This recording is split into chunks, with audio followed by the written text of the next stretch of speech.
1300-year-old forts, grand palaces, beautiful lakes and jharokas, lakeside cafes to match the vibe, stunning views, the serenity of nature, and a huge dose of culture.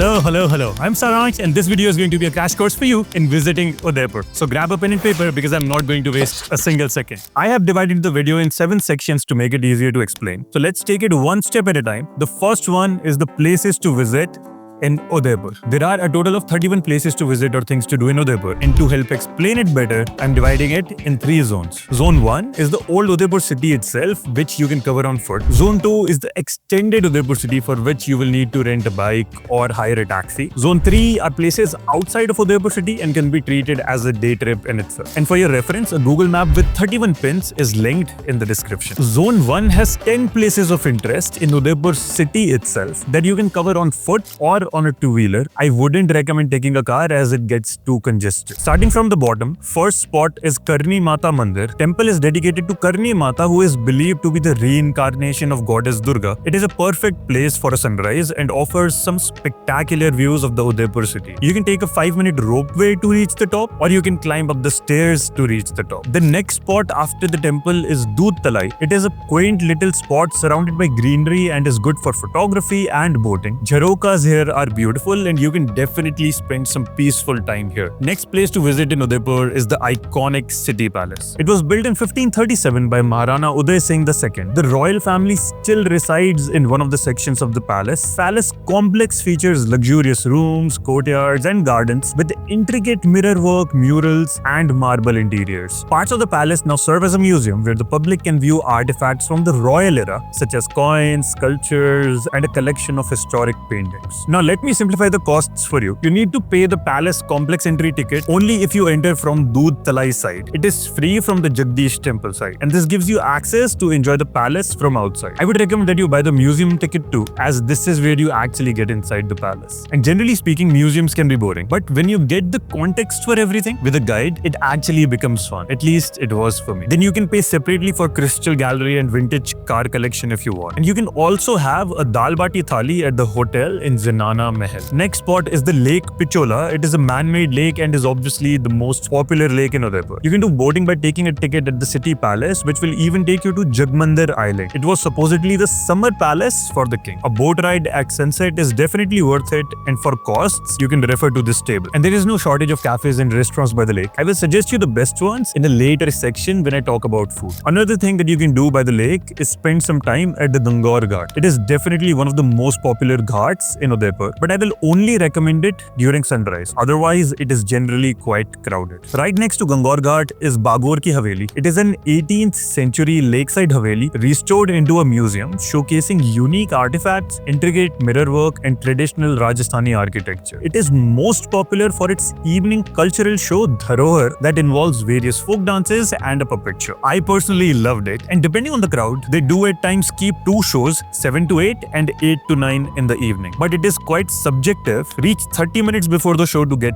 better seats, but to buy the tickets there will be a line an hour or so before. But if you want to avoid that, simply book the tickets online, but you will have to do it before 4 p.m. and you can book it from dharoharfolkdance.org. Earliest you can book is 10 days in advance. Another spot close by is the Jagdish temple. It is a prominent 17th century Indo-Aryan stone temple dedicated to Lord Vishnu, who is worshipped as Jagannath. And on the opposite side of Gangor Ghat is the Ambrai Ghat. It is a picturesque lakeside ghat offering the classic view of City Palace across Lake Pichola. I actually found it more peaceful than the other ghats. Now next is the traditional Rajasthani miniature art painting at Pacific Art. Generally speaking, it is in the Chandpol market area. It is a gallery and a studio where not only you can purchase paintings, but you can also attend workshops. The workshop is for about 1.5 hours and the end result is well worth it. I will definitely recommend you to pick Pacific Art over other shops, simply because I do think that the owners are quite genuine and they're doing a great work. When it comes to shopping, handicrafts, paintings and souvenirs, you will find quite a few shopping vendors in Chandpol itself. In addition, Hathipol and Bapu Bazaar are other proper markets in Udaipur. Moving on, Zone 2 has 12 places of interest in the extended part of the Udaipur city, for which you will need to either rent a bike or hire a taxi. First spot in this zone is the Fateh Sagar Lake. The lake itself is huge. There are walkways and small parks by the boundary of the lake. You can even do boating. Nehru Garden, which is an island garden, is under renovation. Do check if it is open by the time you're visiting. Boating prices are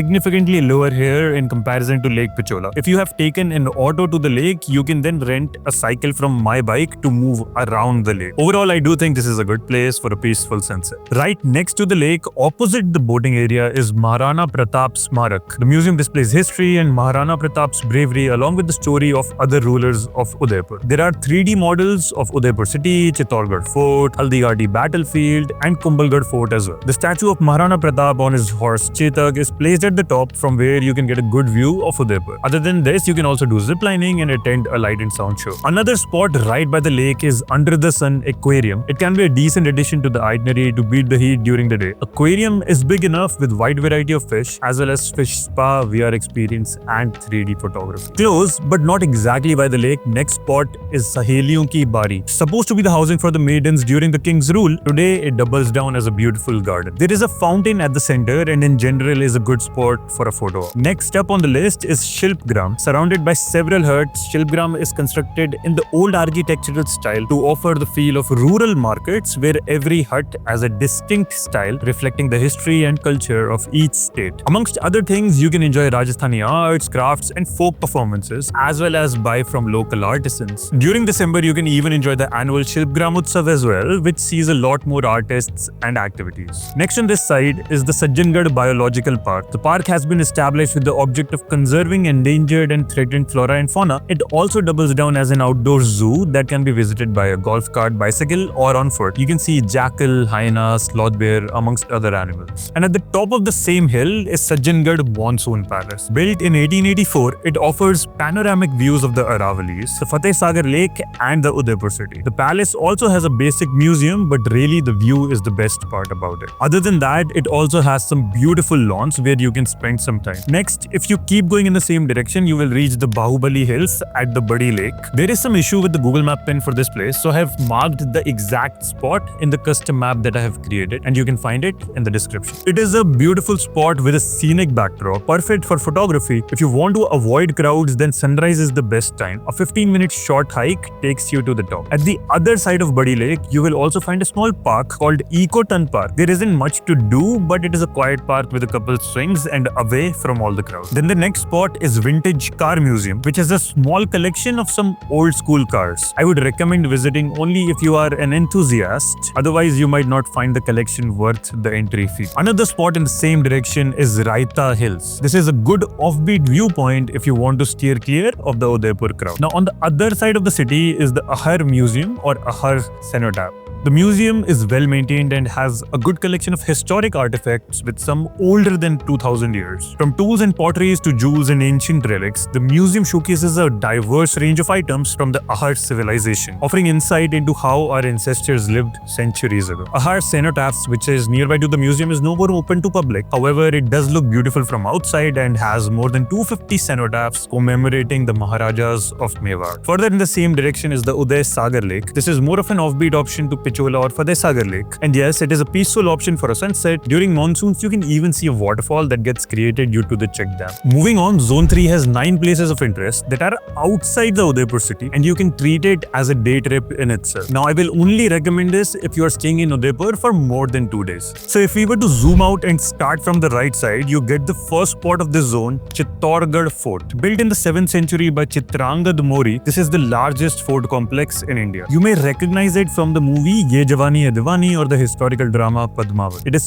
so huge that you will need a vehicle to see the various structures. Having your own vehicle or the one that you may have rented from Udaipur should be fine. If you want, you can hire an auto at the fort as well. Some of the important structures inside the Chittorgarh Fort are Rana Kumbha Palace, Vijay Stambh, Padmini Palace, Meera Temple and Gomukh Reservoir. For best experience, I will recommend hiring a local guide. There is also a light and sound show in the evening. After Chittorgarh, it is the Rajsamand Lake, also known as Raj Samudra Lake, built in the 17th century by Rana Raj Singh of Mewar. It is a huge man-made lake. The lake has a lot of intricately carved pavilions, perfect to spend some time and admire the beauty. You can do boating as well. And people come here to visit the Dwarkadish temple too. The next spot, the iconic Kumbhalgarh Fort. Known for possessing the world's second longest wall after the Great Wall of China, Kumbhalgarh Fort is a UNESCO World Heritage Site. It is the highest fort in Rajasthan and has 7 fortified gates that are designed to withstand enemy attacks. The fort itself is huge huge, and you can even walk on the 36-kilometer long wall. For the best experience, I will again recommend hiring a guide. There is also a light and sound show in the evening. Timings at times are however dependent on the weather. And Kumbhalgarh also has a wildlife sanctuary. The jungle safari takes you to the following points that are mentioned on the screen, and there is a possibility of spotting a leopard as well. Next spot is the Ranakpur Jain Temple, which is a 15th century Jain temple famed for its carved pillars and marble work. If you are a tourist, then note that the timings will be 12 p.m. to 5 p.m. for you. I would recommend taking the audio guide, as it will not only offer historical insights but also explanations of the carvings and the core principles of Jainism. It does enrich the overall experience. And the next spot is the Javai Leopard Safari. It has been about 2 years or so that the safari has started, but it is fast becoming super popular. The leopard sightings are extremely high. The jeep experience in of itself is thrilling, especially going over those insane inclines over the boulders. Then, depending on the season, you can even enjoy the water at the dam from close quarters. It is a good spot for birding too. The landscape is quite beautiful in general as well. I personally love the experience.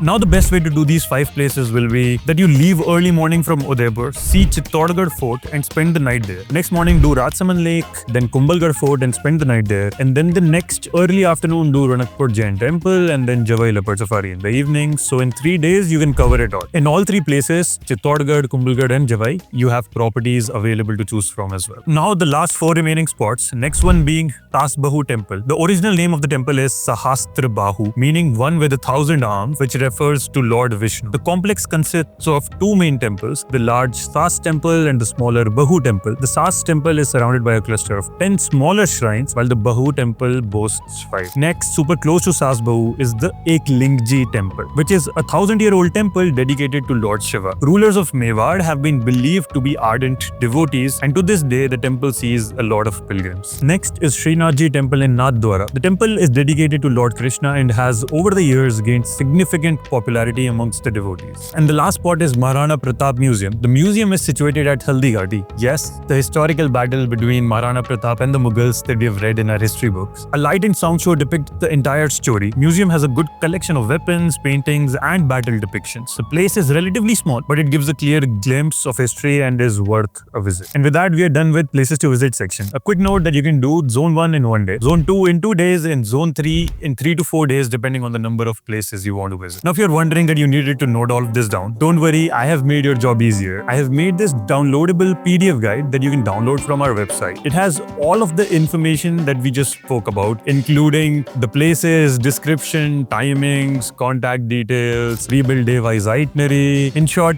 everything that you would possibly need for this trip, including the booking links to various properties, amongst other things. You can buy the guide from our website. The link is in the description. Purchases of this sort, you help us in making more of these videos, and they will in turn help you in planning your trip better. For the next few sections, I will be brief and provide you a quick list, starting with the places to stay in Udaipur. I have recommended options in budget, comfortable as well as luxury section in which are conveniently located for a good Udaipur trip. I will quickly show you all of these stays and their pictures so that you get a reference, but I have also made a blog post with all the direct booking links. You can find it from the description. Let's get started with the budget places to stay in Udaipur. Footprint by the lake, multiple stories Udaipur, whereabout hostel, Madpackers Udaipur, Tamasha Udaipur, Unplanned Hostel Udaipur, Dreamyard Udaipur, Ghost Stops Udaipur, Hostel Mantra, Mustache Udaipur. For a little more comfortable experience, you can consider Surya Kothi Resort, Jaydurg Asara Lake Heritage Hotel,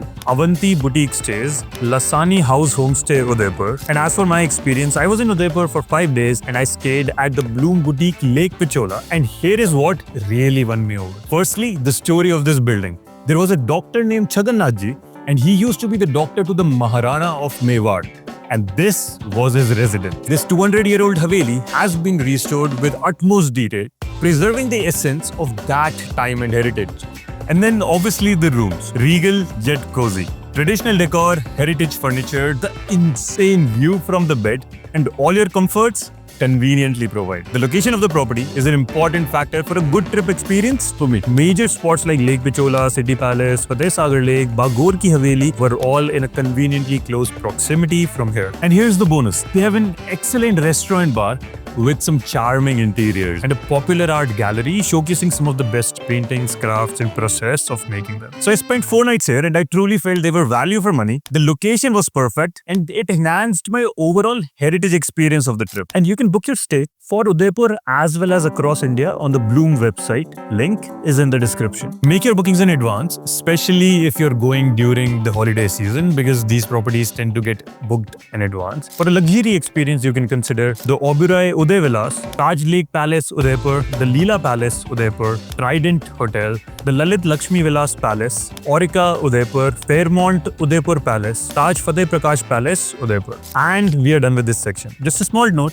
when you're going to Chittorgarh, Kumbhalgarh or Javai, there are properties available there as well. Having said that, when it comes to Udaipur, Bloom Boutique Lake Pichola is the best option given the combination of the heritage vibes and the best value of money. Next, let's sort the food in Udaipur. For breakfast, Jeel's Ginger Coffee Bar and Bakery, Cafe Grasswood Lakeside Restaurant. Lakeside Eateries, Veranda by the Lake, Upre Restaurant, Ambre Restaurant, Shamiana Rooftop Restaurant and Lounge, Sun and Moon Rooftop Cafe, Jagad Niwas Palace Hotel. For local cuisine, be it Rajasthani or Dal Bati Churma, Mewar Thali, Khamma Gani, Royal Sheesh Mahal, Millets of Mewar. If you want to go to the local joints, then you can try Natraj Dining Hall, 56 Bhog Restaurant. Then you can eat just inside the main entry of the City Palace at the Palki Khana, or if you are taking the City Palace tour, then at the Zinana Mahal. Depending on the vibe you want, other restaurants that you can try are Cosmo Bar and Bistro, the Artist House, the Writer's Bar. If you want to stay in the comfort of your hotels, then you can order in with Zomato and Swiggy as well. In our guidebook, we have clubbed the eateries in our itinerary itself. So if you want to save time on what is the best place for your itinerary, then you can simply purchase the guidebook. Thank you. With that sorted, what remains is the internal commute and budget. Starting with the local commute, it was just the two of us, so we rented a scooter. And in general, you can also choose to walk around if you're exploring the main Udaipur city. One location to next is generally not more than a kilometer, but I still personally think renting a two-wheeler was the most convenient. Now, when you're going only a little outside, let's say towards Fateh Sagar Lake or the Bahubali Hills, then scooter will actually be quite handy. You can also use an auto rickshaw to go from one place to another, but renting a scooter will be far cheap. However, any farther, like Kumbhalgarh Fort, Chittorgarh or Javai, then I will recommend that you take a car for comfort, but you can always go on a two-wheeler like us if you do not mind it. The Activa cost is rupees 400 per day, and on weekends, especially in season, that can easily go up to rupees 1000 as well. When it comes to a taxi, if you hire something like a Swift Desire, they can easily charge you about rupees 2500 per day, and it can increase depending on the distance. Renting just the car to self-drive, a Swift Desire will cost you rupees 2400. However, if you're getting your own car, that could be convenient too. However, just note that within the city, there could be traffic problems. Public transport-wise, buses are not reliable as they're infrequent and most likely won't suit your timings. Also, in general, Ola and Uber are available, so you need not haggle with the drivers. Next, for a budget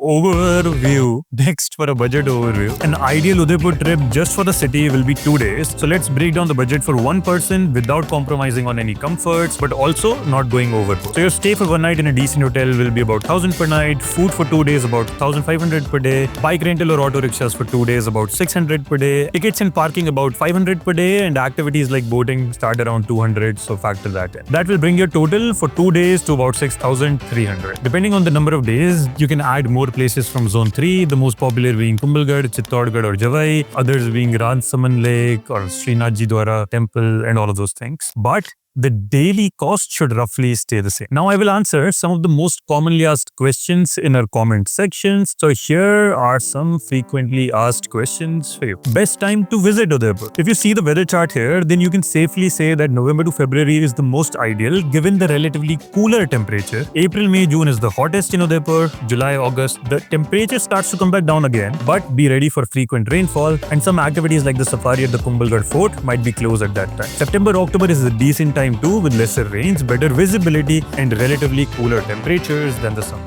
Next question, best way to reach Udaipur. By air, Maharana Pratap Airport is a well-connected airport about 20 kilometers from the city center, and you can get an Ola or Uber to reach your hotel. By train, Udaipur City Railway Station is in the heart of Udaipur and well connected to most major cities. By road, again, you will get direct buses from most major cities, and getting your own vehicle is always an option too. How many days do I need to experience the best of Udaipur? Ideally, at least 2 days is to make the most of Udaipur city itself. However, if possible, I will recommend to extend the trip by another 3 days and visit Kumbhalgarh Fort, Chittorgarh Fort and do Javai Leopard Safari. How safe is Udaipur? Udaipur as a city is now actually based around tourism. The palaces, forts, lakes, everything is ticketed and has the tourism infrastructure to go with it. And being on the international circuit for tourists, I would say Udaipur is pretty safe, even from the point of view of a solo female traveler. And there are a lot of hostels and hotels all in the main city area, which is almost always bustling with people. Now for our videos, we are starting to add a section in the end, which is the trip log. This is going to be a little rough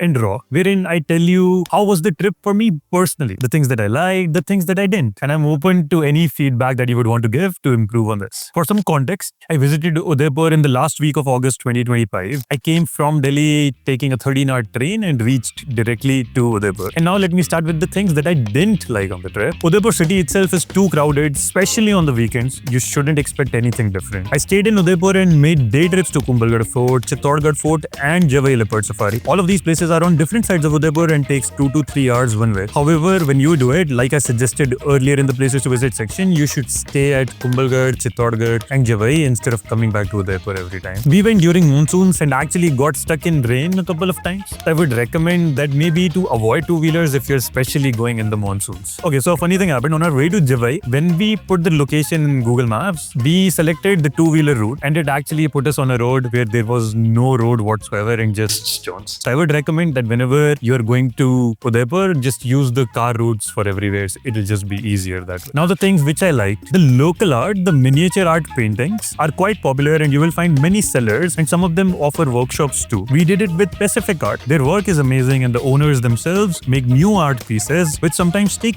weeks to complete one. Love their attention to detail and patience during the class and the end result was super. There are a lot of lakeside cafes that offer a good ambience and I think you will enjoy almost all of them. For me, the favorite was Ambrai restaurant during the day and Upre for dinner. Then the view from high points like Karni Mata temple etc. is good, but I especially love the view from Sajjangarh Palace. Visiting monuments can be a passive activity and not the most interesting. The best way is to hire a guide. And I know I've said this already in the video a few times, but believe me, hiring a guide would make all the difference in your experience. If you have more questions or are looking for travel mates, join our Discord where you can have all your questions answered by our community. We shoot all our content using the Sony ZV-E10 with the standard kit lens as our main camera, DJI Mini 2 drone, Insta360 X4 action camera and iPhones. We are thinking of making a 5-minute video for our, let's say, the gadget and gear setup or the camping setup that we use when we are in the outdoors or in general other travel accessories. And this is something that we feel like that we would want to make it as a series. So if you have any thoughts as to some of the things that you would like to know more in detail, in general, have any feedback for this, I would love to hear you out. Oh, and I forgot to mention one thing. When you're going to Udaipur, please make sure that you are being a responsible tourist, you're not littering anywhere, and you're respecting the locals. It goes a long way in having a better experience both for yourselves and for the tourists to come. And if you like this t-shirt, we have on our website in almost every color. You can purchase the same. The link is in the description. And if you found value in our guides, which you think would help you with travel planning, again, the link is in the description to our website. Also, if you would love to follow us live, then you can follow us on Instagram where we post more regular updates. And with that, we come to the end of this video. I will see you in the next one. Goodbye.